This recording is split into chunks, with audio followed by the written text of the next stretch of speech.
Students good morning. बाल साधना शिक्षण संस्थान की ऑनलाइन क्लासेज में आज हम बायोलॉजी के चैप्टर फर्टिलाइजेशन, जिसे हिंदी में कहते हैं निषेचन, के टॉपिक स्टेप ऑफ फर्टिलाइजेशन का अध्ययन करेंगे। प्रीवियस क्लास में हमने निषेचन के कुछ स्टेप में से एक स्टेप का अध्ययन किया था, जो कि था approach of sperm to ovum, परिपक्व शुक्राणु का अंडाणु तक पहुंचना। ये निषेचन प्रक्रिया का प्रथम पद था, प्रथम स्टेप था, जिसमें मुख्यतः कपलेशन के दौरान, या ये बोल सकते हैं ड्यूरिंग कपलेशन, मेल ह्यूमन द्वारा फीमेल ह्यूमन की वेजाइना के यूट्रस केनाल में स्पर्म मुक्त किए जाते हैं, जो कि मिलियन की संख्या में होते हैं, अप्रोक्सीमेटली 400 मिलियन के आसपास। और वो सामान्यतः गति दर्शाते हैं। वो गति फैलोपियन ट्यूब या ओविडक्ट में कर्माकुंचन गतियों के कारण भी होती है। गति सामान्यतः स्पर्म द्वारा 1 से 4 mm प्रति मिनट दर्शाई जाती है। जो स्पर्म मुक्त किए जाते हैं नर मनुष्य द्वारा, वो सामान्यतः जिस फ्लूइड में उपस्थित होते हैं उसे सेमिनल फ्लूइड कहते हैं या सीमन कहते हैं, जिसकी मात्रा सामान्यतः नर मनुष्य द्वारा 3 से 5 ml मुक्त की जाती है। ये मुक्त किए गए जो मिलियन स्पर्म्स हैं, उनमें से अप्रोक्सीमेटली ओनली 100 स्पर्म ही ओविडक्ट तक पहुंच पाते हैं, फैलोपियन ट्यूब तक पहुंच पाते हैं। बाकी जो स्पर्म हैं वो या तो डेड हो जाते हैं या डेड कर दिए जाते हैं। उसके 2 रीजन अपन ने पढ़े थे।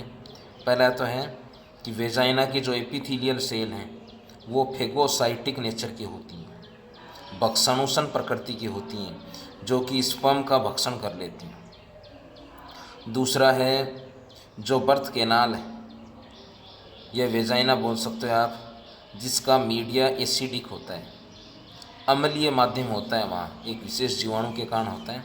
उस अम्लीय माध्यम में शुक्राणुओं को अनफेवरेबल कंडीशन प्राप्त होती है, प्रतिकूल परिस्थिति प्राप्त होती है। उस प्रतिकूल परिस्थिति के कारण शुक्राणु डेड हो जाते हैं। तो लगभग 100 शुक्राणु वहाँ ओविडक्ट तक पहुँचते हैं या फैलोपियन ट्यूब तक पहुँचते हैं। और ये पहला स्टेप का अपन ने अध्ययन किया था। इसमें अगर हम और बात करें, प्रथम स्टेप में एक मुख्य बिंदु हो रहा था कैपिस्टिएशन, योग्यतार्जन। कैपिस्टिएशन, इसका अर्थ ये है कि शुक्राणु या स्पर्म अपनी ही जाति के अंडाणु को निषेचित करने के लिए योग्यता अर्जित करता है, जिसे कैपिस्टिएशन कहते हैं, या योग्यतार्जन बोलेंगे हिंदी में, या ये बोल सकते हैं कैपिस्टिएशन का अर्थ है physiological maturation of sperm. Sperm में कार्यकीय परिपक्वन को भी कैपिस्टिएशन कहते हैं। ये नर मनुष्य में या मनुष्य में हम बोल सकते हैं। ये प्रक्रिया यानी कैपिस्टिएशन में करीबन 5 से 6 घंटे लगते हैं। ये प्रथम स्टेप था जो फर्टिलाइजेशन का था। दूसरा स्टेप हम ले रहे हैं, सेकंड स्टेप, वो है एंट्री ऑफ स्पर्म, शुक्राणु का प्रवेश। फर्स्ट जो अपन ने किया था वो था approach of sperm to ovum. ये प्रथम पद था जिसका प्रीवियस वीडियो में अपन ने अध्ययन किया था। आज हम द्वितीय या सेकंड स्टेप से शुरू कर रहे हैं वीडियो। स्टेप का नाम है एंट्री ऑफ स्पर्म, शुक्राणु का प्रवेश। अब देखो प्रवेश किस में होगा, अंडाणु में होगा।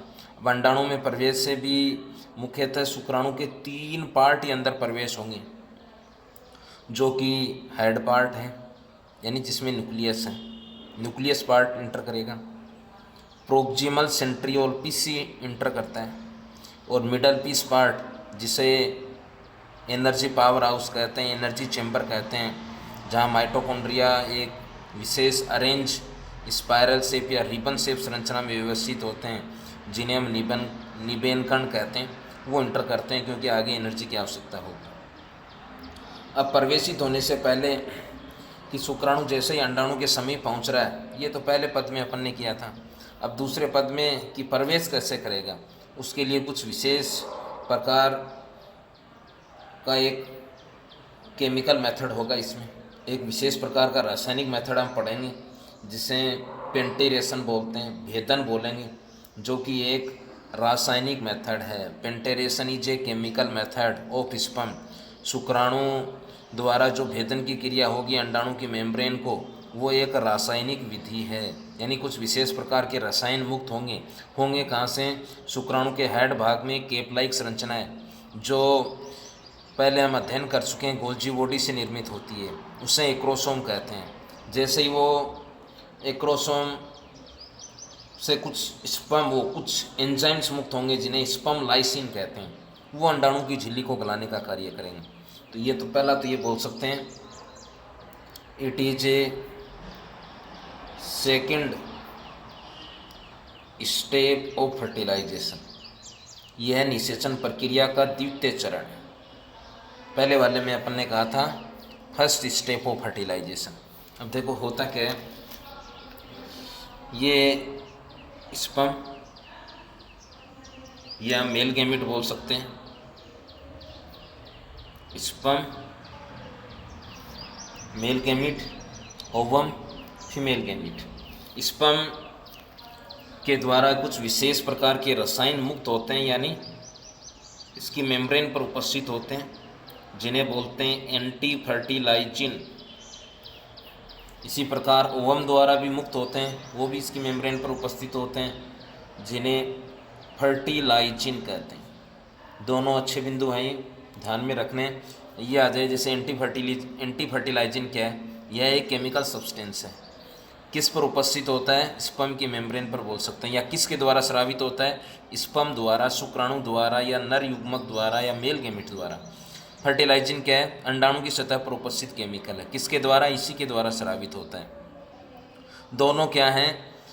स्पीसीज स्पेसिफिक हैं, यानी प्रत्येक जाति के जीवों में जो भी गैमेट्स बनेंगे, उन गैमेट्स पर कुछ विशेष प्रकार के रसायन उपस्थित होते हैं। जैसे मानव के गैमेट्स पर एंटी फर्टिलाइजिन जो कि स्पर्म पर है, और फर्टिलाइजिन जो कि ओवम पर उपस्थित है। इनकी अलग अलग वैज्ञानिकों ने खोज की, एक F.R. लिली ने खोज की थी, एक की बेलेनिस्काई ने खोज की थी। इसकी नेचर हम पहले पढ़ चुके हैं। नेचर में कैसा है ये बोल सकते हैं, इसका कंपोजिशन ऑफ एंटी फर्टिलाइजिन, यानी इसका कंपोजिशन क्या है, किससे बना है? एसिड प्रोटीन से बना है। ये अम्लीय प्रोटीन से बना होता है, ये भी बिंदु ध्यान में रखना। इसका अर्थ ये बोल सकते हैं हम, कार्बन, हाइड्रोजन, ऑक्सीजन व नाइट्रोजन। एसिड यानी अम्लीय, यानी बिलो 7 इनकी pH होती है। इसका अगर केमिकल कंपोजिशन हम देंगे फर्टिलाइजिन का, वो है ग्लाइकोप्रोटीन, संयुग्मी प्रोटीन होती है। ये प्रोटीन है, प्रोटीन के साथ ये नॉन प्रोटीन पार्ट जुड़ा है। तो फर्टिलाइजिन का जो कंपोजिशन है वो है ग्लाइकोप्रोटीन, यानी ग्लाइकोप्रोटीन से निर्मित होती है। अब देखो कैसे ये प्रक्रिया आगे संपन्न होती है। ये स्पर्म पर है, ये ओवम पर है, ये एक दूसरे से परस्पर बाइंड हो जाते हैं, अट्रैक्ट करेंगे, क्योंकि एक ही जाति से संबंधित हैं और एक ही जाति से संबंधित हैं, तो एक दूसरे को अट्रैक्ट करेंगे, अट्रैक्ट करके एक दूसरे से बाइंड हो जाते हैं प्रॉपर। देखो during fertilisation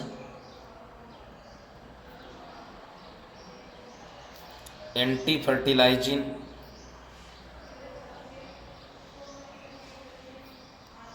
and fertilizin, they are chemical substance. It is located on ovums, it is located on sperms. Proper binded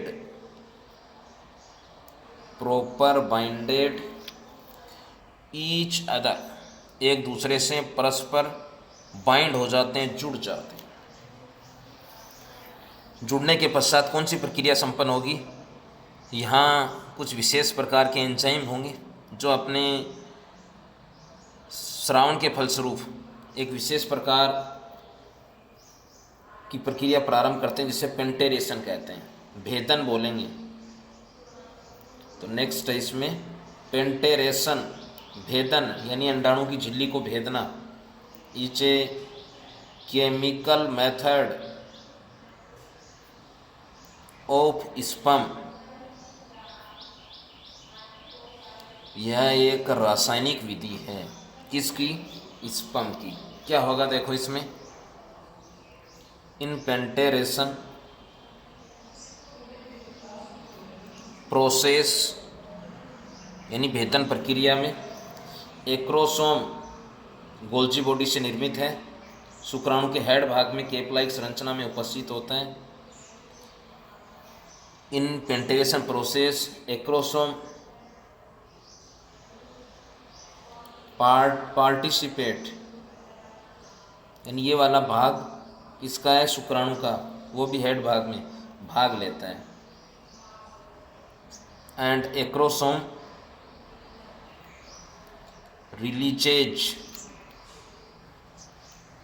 sperm lysine, जितने सारे एंजाइम मुक्त होंगे या जितने सारे एंजाइम्स हैं उन सभी एंजाइम्स को सामूहिक रूप से बोलते हैं स्पर्म लाइसिन। अब देखो कौन कौन से एंजाइम्स किए थे इसमें, प्रीवियस चैप्टर में भी ये बिंदु आया था आपके सामने। स्पर्म लाइसिन अनेकों हैं इसमें, जैसे हाइलुरोनिडेज, प्रोएक्रोसिन, एक्रोसिन, एसिड फोस्फेटेज, केटेफिन, ये कुछ एंजाइम उपस्थित होते हैं जिन्हें स्पर्म लाइसिन कहते हैं। जैसे फर्स्ट है हाइलुरोनिडेज, एज जुड़ रहा है, इट मीन्स एंजाइम्स। ध्यान रखना है, आपका एक चैप्टर भी आएगा एंजाइम्स का कंप्लीट। मोस्टली एंजाइम्स वो प्रोटीन से बने होते हैं, वहाँ एक एक्सेप्शन भी आएगा उस चैप्टर में, राइबोजाइम, वो आरएनए से निर्मित है, सेक वैज्ञानिक ने उसकी खोज की थी। दूसरा है देखो प्रोएक्रोसिन, और भी हैं, एसिड फोस्फेटेज है, केटेफिन है, एक्रोसिन है। ये तो होता है इनएक्टिव फॉर्म में होता है, फिर एक्टिव होता है, और एक्टिव होकर क्या बनाता है? एक्रोसिन, ये एक्टिव स्थिति है। ये क्या करेगा? It dissolve corona radiata. Corona radiata is a secondary membrane, अंडाणु की झिल्ली पर उपस्थित जोना पेलुसुडा के बाहर की ओर अपन ने बनाया था। ये द्वितीयक या सेकेंडरी एक मेम्ब्रेन है, कुछ विशेष प्रकार की सेल से बनी होती है। वो सेल फोलिकल सेल है और वो एक एसिड से चिपकी रहती है। उस एसिड का नाम है हाइलुरोनिक एसिड, इसीलिए उसको घोलने वाला है हाइलुरोनिडेज। ये देखो क्या करेगा, इट डिजोल्व, यानी ये घोलने का कार्य करता है। ये भी जोना पेलुसिडा एक मेम्ब्रेन है, ये प्राइमरी एक मेम्ब्रेन है, बिंदु है कुछ इसमें विशेष, ए सेलुलर है, यानी सेल्स नहीं होती है इसमें, ट्रांसपेरेंट लेयर है। प्राइमरी एक मेम्ब्रेन, ये सेकेंडरी एक में। ये पहले घोलेगा, ये किसको घोलेगा? क्योंकि इसमें जो सेल उपस्थित होती हैं वो हाइलुरोनिक एसिड से जुड़ी रहती हैं, उसको घोलने का कार्य ये करेगा। फिर एक्रोसिन जोना पेलुसुडा को घोल देगा। ये तो है आपका फर्स्ट। सेकंड जो स्टेप अपन ने लिया है, अब देखो नेक्स्ट है इसमें कोर्टिकल रिएक्शन, थर्ड स्टेप। दो मुख्य स्टेप थे, थर्ड है कोर्टिकल रिएक्शन।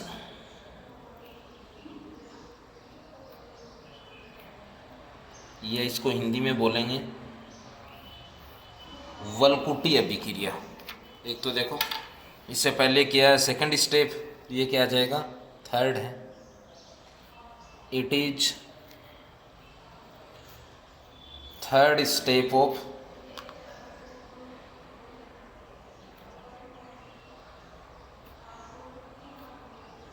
फर्टिलाइजेशन, निषेचन प्रक्रिया का ये तृतीय चरण है, थर्ड स्टेप है।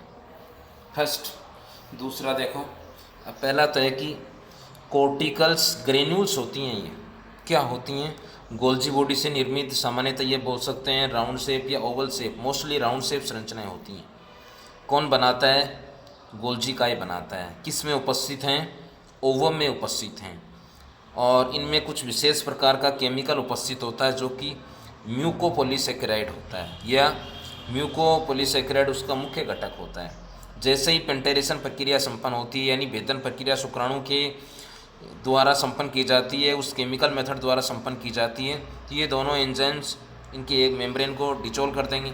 तो ऐसी स्थिति में कोर्टिकल ग्रेन्यूल्स जो कि गोल्जिकाई से निर्मित हैं वो ब्रस्ट हो जाती हैं और म्यूकोपॉलीसेकेराइड रिलीज हो जाता है। अब अंदर सामान्यतः मानव का जो ओवम है वो एलेसिथल टाइप है, अपीतकी प्रकार का है, बट कुछ नगण्य अमाउंट में जो योग पाया जाता है, योग और एक मेम्ब्रेन के बीच में जो स्पेस होता है उसे बोलते हैं विटेलाइन स्पेस, क्योंकि योग को विटेलाइन भी कहते हैं, लेसिथल भी कहते हैं, पित्तक भी कहते हैं। तो नगण्य योग यानी विटेलाइन, यानी लेसिथल यानी योग, विटेलाइन और एक मेम्ब्रेन के बीच में स्पेस है उसको विटेलाइन स्पेस कहते हैं। और वहाँ भी एक मेम्ब्रेन नुमा संरचना है जिसे हम बोल सकते हैं विटेलाइन मेम्ब्रेन। ये विटेलाइन मेम्ब्रेन एक विशेष प्रकार की संरचना बना लेती है, क्योंकि यहाँ उस केमिकल का भी डिपोजिशन हो जाता है और विटेलाइन मेम्ब्रेन ही एक विशेष प्रकार की मेम्ब्रेन बनाती है, परिवर्तित होकर बनाती है, ये बोल सकते हैं। उसे फर्टिलाइजिंग मेम्ब्रेन कहेंगे, निषेचन झिल्ली। वह निषेचन झिल्ली क्या करेगी कि जैसे ही एक शुक्राणु अंडाणु को निषेचित कर रहा है या उसकी मेम्ब्रेन को भेद रहा है, तो ऐसी स्थिति में लगभग 100 शुक्राणु वहाँ पहुँचेंगे। उस अन्य शुक्राणुओं के प्रवेश को रोकने का कार्य निषेचन झिल्ली करती है। तो निषेचन झिल्ली का निर्माण इस चरण में हो रहा है, तो ये बोल सकते हैं हम कोर्टिकल रिएक्शन। एक शुक्राणु जैसे ही, एक सिंगल स्पर्म जैसे ही अंडाणु की मेम्ब्रेन को भेदता है, निषेचित कर रहा है, इसके पश्चात अन्य शुक्राणुओं के प्रवेश को रोकने के लिए जो रिएक्शन संपन्न होती हैं, जो स्टेप संपन्न होता है, वो कोर्टिकल रिएक्शन है। इसमें किसका निर्माण होगा? अनेकों इसमें चेंजेज हम पढ़ेंगे। उन चेंजेज में मुख्यतः पहला है फर्टिलाइजिंग मेम्ब्रेन, निषेचन झिल्ली का निर्माण। अब देखो, पहला तो ये बोल दिया कि ये थर्ड स्टेप है।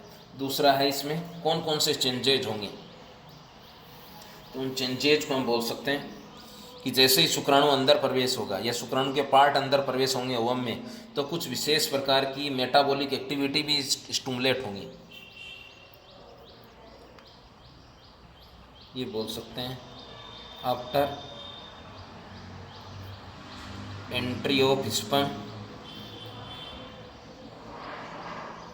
सम metabolic, it means anabolism and catabolism, अपचय और उपचय, एक में जटिल से सरल बनते हैं, एक में सरल आपस में जुड़कर जटिल बनाते हैं। एक प्रकार के हम बोल सकते हैं पाचन से संबंधित बोल सकते हो आप। After entry sperm some metabolic activities stimulate,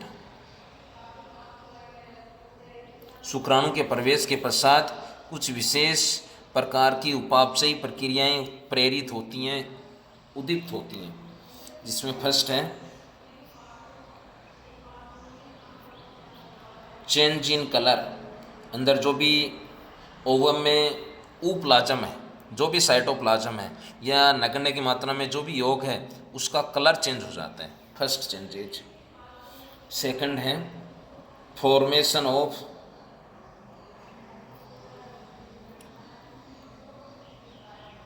fertilising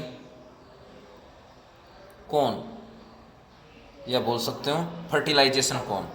देखो, अगर इसको हम एक छोटे से फिगर में दर्शाएं, एक आरेख द्वारा दर्शाएं, ये तो है ओवम, मादा युग्मक बोल सकते हो, ये है स्पर्म मेल गैमीट नर युग्मक बोल सकते हैं। जैसे ही इसके संपर्क में आएगा वहाँ से भेदने का कार्य करेगा, जहाँ से भेद रहे हैं वहाँ अंडाणु की सतह पर एक कोन लाइक संरचना का निर्माण होता है, ये बन रहा है कोन, शंकुनुमा संरचना बन रही है। आगे ये प्रक्रिया को क्या कहेंगे? निषेचन प्रक्रिया हम पढ़ रहे हैं, यानी निषेचन के स्टेप पढ़ रहे हैं। ये कोनुमा संरचना कहाँ बन रही है? निषेचन के दौरान बन रही है, इसलिए इसको बोल सकते हैं फर्टिलाइजिंग कौन या फर्टिलाइजेशन कौन। फर्टिलाइजिंग कौन भी बोल सकते हैं, निषेचन शंकु बोलेंगे हिंदी में। तो निषेचन शंकु का निर्माण होता है। कहाँ होगा, जहाँ शुक्राणु अंडाणु के संपर्क में आता है, पेंटेलेशन प्रक्रिया संपन्न होती है, वहाँ एक कोन लाइक संरचना बनती है। वो कोन लाइक संरचना बन रही कहाँ है, किस प्रक्रिया के दौरान बन रही है, निषेचन के दौरान बन रही है, इसलिए इसको बोलेंगे निषेचन शंकु। देखो थर्ड है, to increase the rate of protein synthesis, protein synthesis, protein संश्लेषण की जो दर है वो बढ़ जाती है। नेक्स्ट है, इनिशिएट्स माइटोसिस डिवीजन, समसूत्री विभाजन इनिशिएट हो जाता है। नेक्स्ट जो मुख्य हम चेंजेस बोल सकते हैं या इस दौरान परिवर्तन बोल सकते हैं, formation of fertilising membrane, Hindi में बोलेंगे निषेचन झिल्ली का निर्माण, निषेचन झिल्ली का निर्माण। कार्य क्या होगा,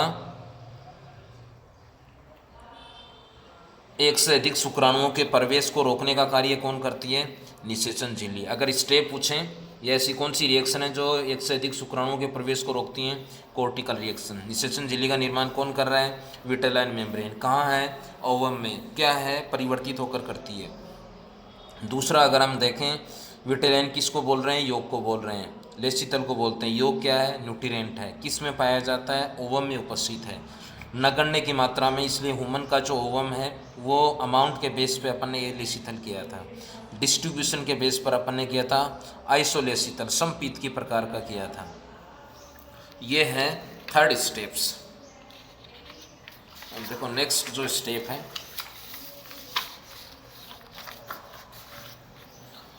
वो लास्ट स्टेप है, फ्यूजन ऑफ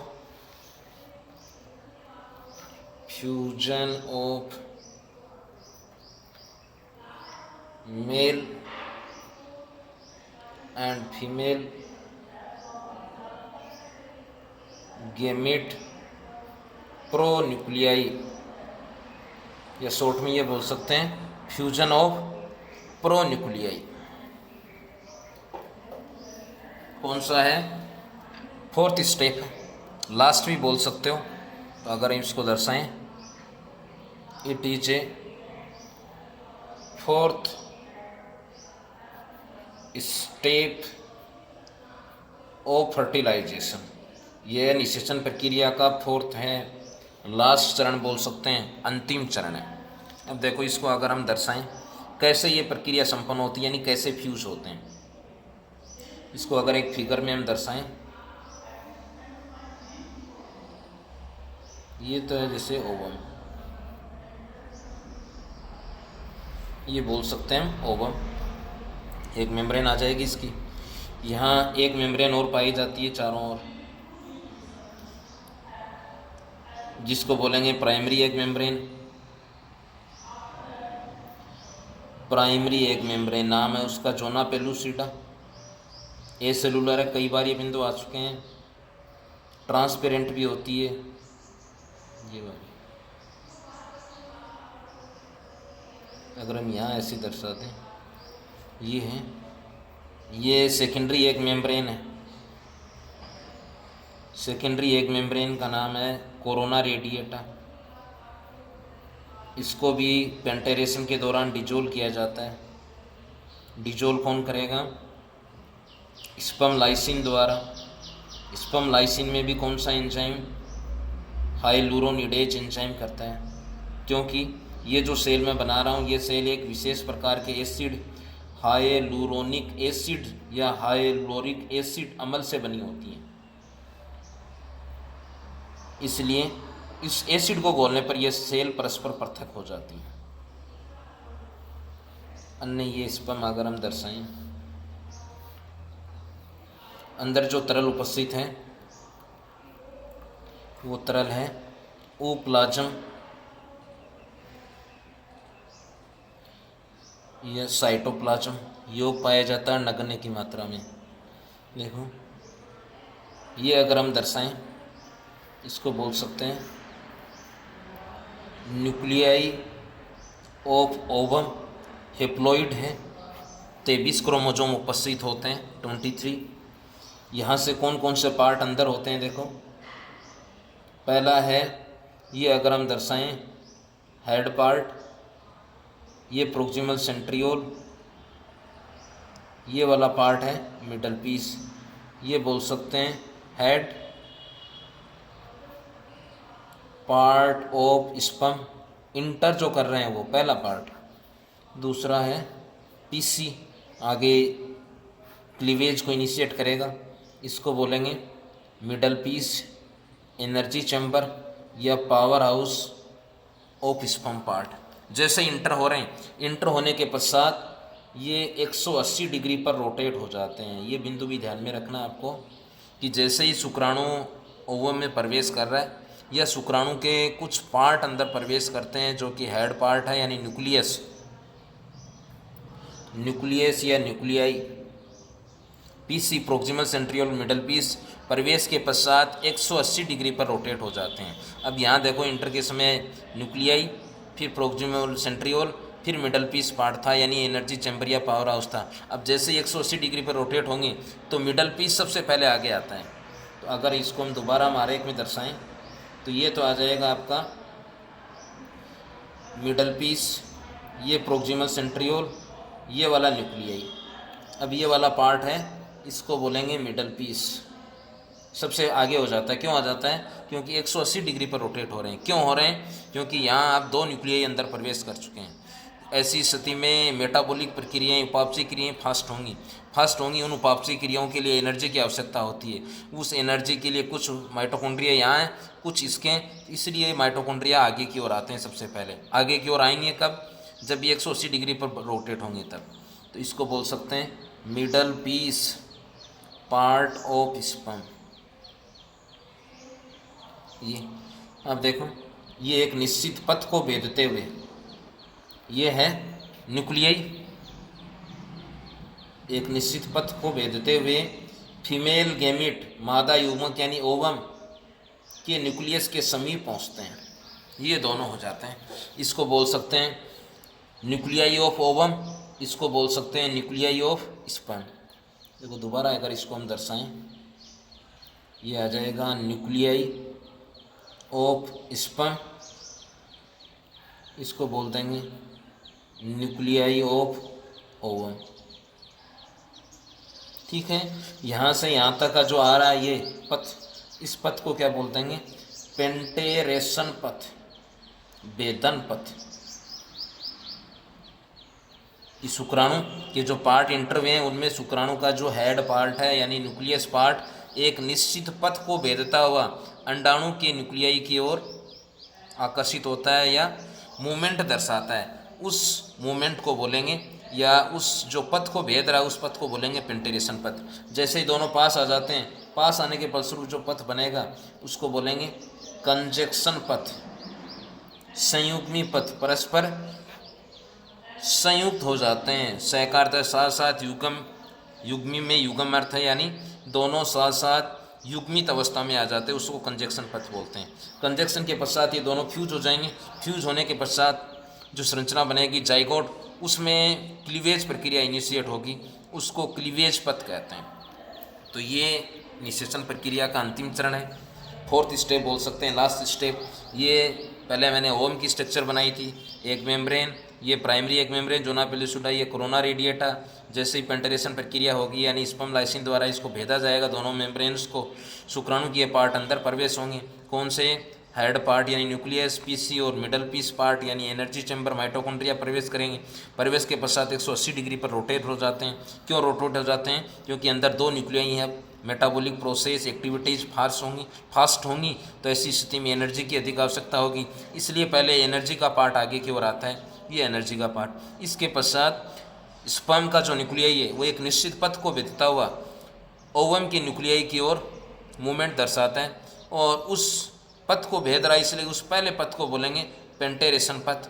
और जैसे ही उसके समीप पहुंचकर दोनों आपस में पहले पेयर्ड अवस्था में आते हैं, जुड़ते हैं, फिर आपस में फ्यूज हो जाते हैं। पेयर्ड आने को बोलेंगे कंजक्शन पथ, संयुग्मी पथ, साथ साथ युगम बना लेते हैं, इसलिए उसको संयुग्मी पथ कहते हैं। फिर फ्यूज होकर बनाएंगे जाइगोट, जाइगोट में फिर होगा क्लीवेज इनिशिएट होता है, जो कि ये कार्य करेगा, पीसी उसको स्टिमुलेट करेगा, तो वो तीसरा पथ आ जाएगा। तो एंगल का नाम ध्यान में रखना इसमें, कि एंगल ध्यान रखना कितने डिग्री का है। तो इसमें आ जाएंगे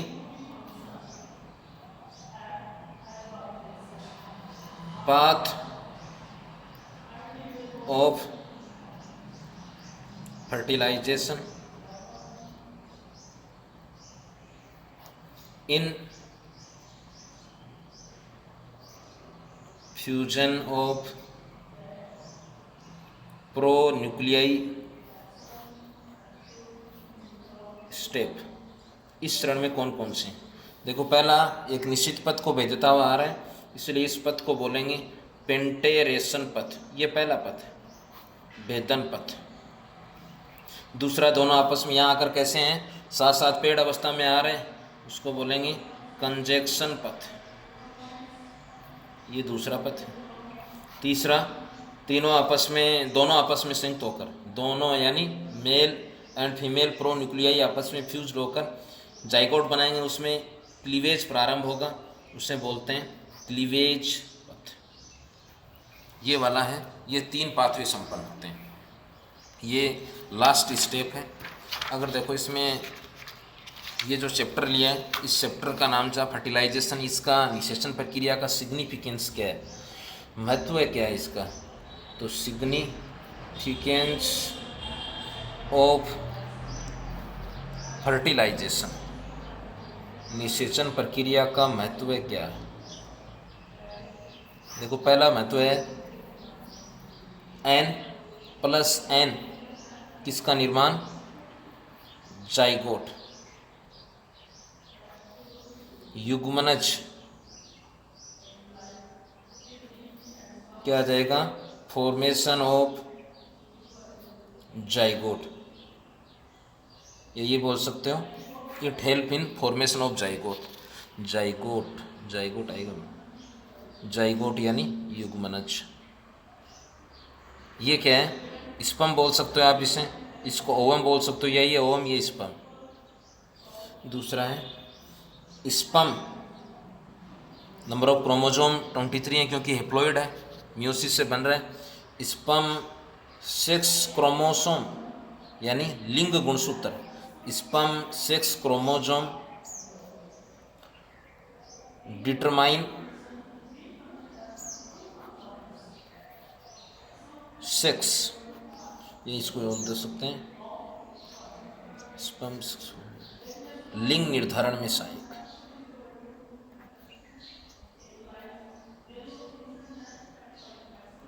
स्पर्म 6 क्रोमोसोम डिटरमाइन 6 यानी लिंग निर्धारण में सहायक है। थर्ड, वेरिएशन,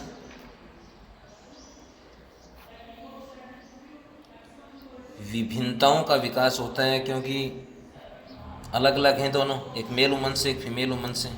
वेरिएशन के डेवलपमेंट यानी मेरी विभिन्नताओं के विकास में यह सहायक है। एक देखो फर्टिलाइजिंग मेम्ब्रेन निषेचन झिल्ली के निर्माण में सहायक है, निषेचन झिल्ली के निर्माण में सहायक है।